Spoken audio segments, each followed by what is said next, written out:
New York. যুক্তরাষ্ট্রের অর্থনৈতিক রাজধানী খ্যাত এ শহরের মেয়র নির্বাচন ঘিরে উত্তাপ ছড়িয়েছে ওয়াশিংটনের হোয়াইট হাউস পর্যন্ত। ডেমোক্র্যাট দল মনোনীত মুসলিম মেয়র প্রার্থী জোহরান মামদানিকে ঠেকাতে নিজ দল রিপাবলিকান প্রার্থীর বদলে প্রধান প্রতিদ্বন্দ্বী আরেক ডেমোক্র্যাট সাবেক গভর্নর অ্যান্ড্রু কুওমোকে সমর্থন দিয়েছেন স্বয়ং প্রেসিডেন্ট ডোনাল্ড ট্রাম্প। তাতেও ক্ষান্ত হননি ট্রাম্প। মুসলিম ধর্মাবলম্বী মামদানিকে কমিউনিস্ট বলে কটূক্তি করে অভ্যস্ত তিনি। নির্বাচনের মাত্র একদিন আগে ভোটারদের হুমকি দিয়েছেন, যদি মামদানি জয়ী হন তাহলে নিউ ইয়র্ককে অর্থ বরাদ্দ দেবে না কেন্দ্রীয় সরকার, যদি দিতেও হয় তা হবে নামমাত্র, যাকে আগাম নিউ ইয়র্কবাসীর জন্য দুর্ভাগ্যের বলে আখ্যা দিয়েছেন তিনি।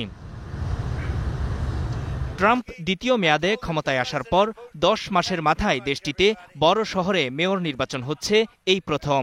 তবে ভোট হচ্ছে আরও 3টি অঙ্গরাজ্যে। ভার্জিনিয়া ও নিউ জার্সিতে গভর্নর নির্বাচন হচ্ছে, আর ক্যালিফোর্নিয়ায় সংসদীয় আসনের সীমা পুনরায় নির্ধারণ হবে কি হবে না নাগরিকদের কাছ থেকে সেই মতামত জানতে হচ্ছে গণভোট। 4টি স্থানে নির্বাচন হলেও যুক্তরাষ্ট্র তো বটেই, গোটা বিশ্বের নজরে নিউ ইয়র্কের মেয়র নির্বাচন।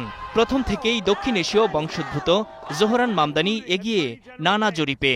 কিন্তু কেমন করে তিনি ভোটারদের মন জয় করেছেন, কি আছে তার নির্বাচনী ইশতেহারে?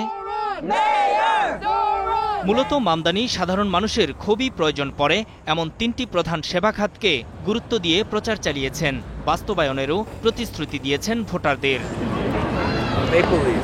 প্রথমটি হলো শিশুদের দেখভালের প্রতিষ্ঠান চাইল্ড কেয়ার ফ্রি করে দেয়া, দ্বিতীয়ত বিনামূল্যের বাস ভাড়া এবং তৃতীয় হলো অন্তত 10 লাখ অ্যাপার্টমেন্টের ভাড়া কমানো কিংবা বাড়াতে পারবেন না মালিকরা এ নীতি প্রণয়ন। ফলে বিপুল সংখ্যক মানুষ ভাড়া বৃদ্ধির বোঝা থেকে মুক্তি পাবে। বিশ্লেষকরা বলছেন, এসব জনকল্যাণকর অঙ্গীকারই তরুণ মামদানিকে অন্য প্রতিদ্বন্দ্বীদের চেয়ে বাড়তি জনপ্রিয়তা দিয়েছে, যার প্রমাণ মিলেছে এখন পর্যন্ত সবগুলো জরিপেই বড় ব্যবধানে এগিয়ে তিনি। ব্যাটিং ওয়েবসাইট পলিমার্কেটের পূর্বাভাস তো বলছে মামদানির জেতার সম্ভাবনা 95%।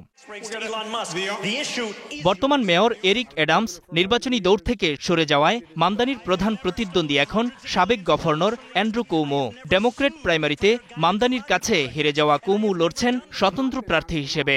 অন্যদিকে রিপাবলিকান প্রার্থী কার্টিস স্লিওয়া জরিপে জনপ্রিয়তায় 3য় স্থানে রয়েছেন। ট্রাম্প তার সমর্থকদের কুওমোকে ভোট দিতে বলায় আরও ব্যাকফুটে স্লিওয়া।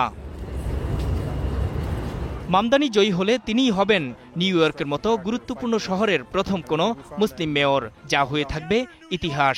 একই সঙ্গে এটি ট্রাম্পের জন্য বড় বার্তা হবে, কারণ এর প্রভাব পড়তে পারে মার্কিন মধ্যবর্তী নির্বাচনে, যা অনুষ্ঠিত হবে আগামী বছর।